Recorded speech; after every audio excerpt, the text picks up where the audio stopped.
NTV time, जनता की बात जनता के साथ।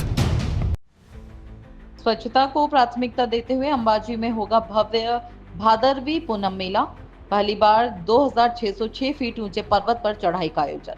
गुजरात के पवित्र तीर्थ स्थल अंबाजी में इस वर्ष 1 सितंबर से 7 सितंबर तक भादरवी पूनम मेले का आयोजन किया जाएगा। मां अंबा के दर्शन के लिए देश विदेश से श्रद्धालु यहां पहुंचते हैं।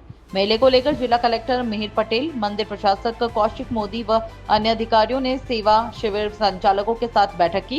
इस बैठक में पानी, बिजली व अन्य मूलभूत व्यवस्थाओं को लेकर चर्चा हुई। इस बार मेले में स्वच्छता को सर्वोच्च प्राथमिकता दी जाएगी और रिकॉर्ड 2606 फीट ऊंचे पर्वत पर चढ़ाई की जाएगी।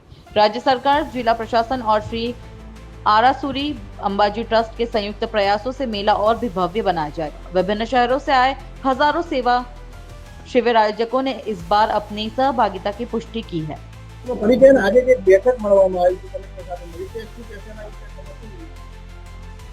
जय अंबे, हूँ मां अंबा सेवा केम्प 21 વર્ષથી ચલાવું છું। ભૂપેન્દ્રભાઈ પુરુષોત્તમભાઈ પટેલ ચાડા ખાતે મારો કેમ્પ હોય છે। આજે હું આ મીટિંગમાં કલેક્ટર સાહેબ સાથે સંકલન હતું, એની અંદર અમે લોકોએ અમારા જે પ્રોબ્લેમ્સ હતા એની વાત કરીને એમને બી અમને સારી એવી સમજ આપી છે કેમ્પ કેવી રીતે કરવા, સેવા કેમ્પોની કેવી રીતે સ્વચ્છતા રાખવી એ અમારા માટે મુદ્દો હતો ને એમના માટે બી મુદ્દો હતો।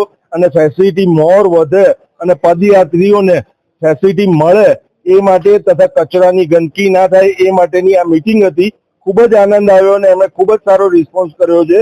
અને આ સાથે અમે આ વર્ષે અંબાજી મંદિરમાં પૂનમના દિવસે 7 તારીખે 2626 ફૂટની ધજા કરવાના છે।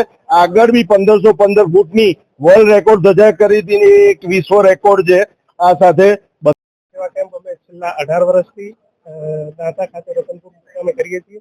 આ સેવા કેમ્પમાં ભાદરવી પૂનમના જે પદયાત્રીઓ ચાલીને દૂર દૂરથી આવે છે એ અમારી વિવિધ સેવાઓનો લાભ લે છે। સાથે સાથે આજે વહીવટી તંત્ર અને મંદિર ટ્રસ્ટ દ્વારા સેવા કેમ્પોના આયોજકોની જે મીટિંગ કરી હતી એમાં ઉપસ્થિત રહ્યા એમાં વહીવટી તંત્ર અને મંદિર ટ્રસ્ટ દ્વારા અમારી સેવા કેમ્પોના આયોજકોને સારી એવી માર્ગદર્શન અને જે એસઓપી છે એની જાણકારી આપી, એ ફોલો કરી અને યાત્રિકોને અમે સેવા કરીશું વધુ। સાથે સાથે મંદિર ટ્રસ્ટના બી અમે આભારી છીએ કે છેલ્લા 1.5 વર્ષથી અંબિકા ભોજનાલયની જે ચાલે છે એની સેવા બી અમને સુપરત કરી છે। યાત્રિકોને આપણા માધ્યમથી કહેવા માંગી કે આવો પધારોને યાત્રાધામ આવો ત્યારે અંબાજી ભોજનાલય ખાતે બી પ્રસાદનો લાભ લો અને આ વહીવટી તંત્રની માર્ગદર્શન અને જે અમને સેવા કેમ્પ માટે જે અમને જાણકારી આપી છે ખૂબ ઉપયોગી રહેશે। યાત્રિકો માટે આપણે વહીવટી તંત્ર અને મંદિર ટ્રસ્ટ દ્વારા ખૂબ સારી સુવિધા ઉભી કરી છે। આજ મીટિંગમાં જાણવા મળ્યું છે। પધારો, ભાદરવી પૂનમના મહામેળાનો લાભ લો યાત્રિકો। જય અંબે। આજ રોજ 1 સપ્ટેમ્બર થી 7 સપ્ટેમ્બર અંબાજી ખાતે ભાદરવી પૂનમના મહામેળાનું જે આયોજન થવાનું છે તેના ભાગરૂપે સેવા કેમ્પોની એક મીટિંગ રાખવામાં આવી હતી।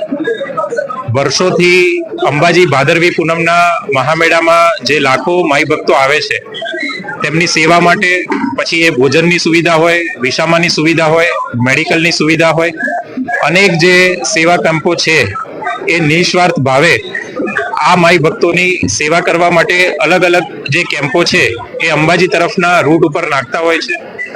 આજે સમસ્ત ગુજરાતમાંથી સેવા કેમ્પના જે આયોજકો છે એમની મંદિર ટ્રસ્ટ સાથે અને જિલ્લા વહીવટી તંત્ર સાથેની મીટિંગ રાખવામાં આવી હતી। આ વખતે જે પણ એસઓપી નક્કી કરવામાં આવી છે, રજીસ્ટ્રેશનથી લઈને તમામ બાબતોની જાણકારી તેમને આપવામાં આવી હતી।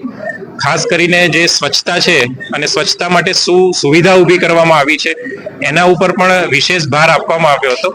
સાથોસાથ સેવા કેમ્પોના જે પણ સૂચન હતા એ તમામ સૂચનોનો પણ પોઝિટિવલી મંદિર ટ્રસ્ટ તરફથી નિકાલ થાય તેવા પ્રયત્નો કરવા માટે જણાવવામાં આવ્યું હતું। અંબાજી ભાદરવી પૂનમનો જે મહામેળો છે એ દર વર્ષે જેમ જેમ વર્ષો થતા જાય છે તેમ તેમ સરકાર તરફથી, મંદિર ટ્રસ્ટ તરફથી અને જિલ્લા વહીવટી તંત્ર તરફથી પણ એમાં સુવિધાઓ ઉમેરાતી જાય છે। આ વખતે વિશેષ જે સ્વચ્છતા છે એ સ્વચ્છતા ઉપર પણ માન્ય મુખ્યમંત્રીશ્રીએ પણ ભાર મૂકવા માટેની સૂચના આપી છે। એટલે જેટલા પણ રિસોર્સ અત્યાર સુધી સ્વચ્છતામાં લાગુ પાડવામાં આવતા હતા તેની સંખ્યા પણ આ વખતે બમણી કરી દેવામાં આવી છે। આ ઉપરાંત પણ ભાદરવી પૂનમનો મેળો આ વખતે વિશેષ બની રહે તેવા પ્રયત્નો જિલ્લા વહીવટી તંત્ર દ્વારા કરવામાં આવી રહ્યા છે.